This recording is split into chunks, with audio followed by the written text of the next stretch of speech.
పోలవరం ఎడమ కాలువ పుష్కర lift scheme pipe line పనులు ఆశించిన స్థాయిలో జరగకపోవడంతో అధికారులు కాంట్రాక్ట్ ఏజెన్సీలపై జలవనరుల శాఖ మంత్రి నిమ్మల రామానాయుడు ఆగ్రహం వ్యక్తం చేశారు.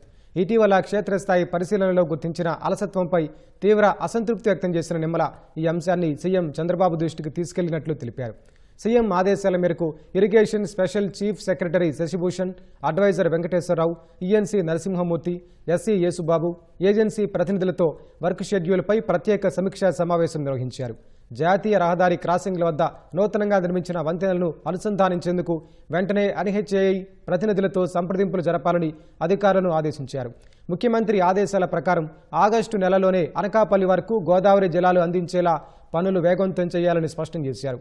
పుష్కర లిఫ్ట్ స్కీమ్ పైప్ లైన్ పనులను కూడా నిర్దేశిత షెడ్యూల్ ప్రకారం పూర్తి చేయాలని, గడువులోగా పనులు పూర్తి చేయకపోతే అధికారులు ఏజెన్సీలపై కఠిన చర్యలు తీసుకుంటామని మంత్రి నిమ్మల హెచ్చరించారు.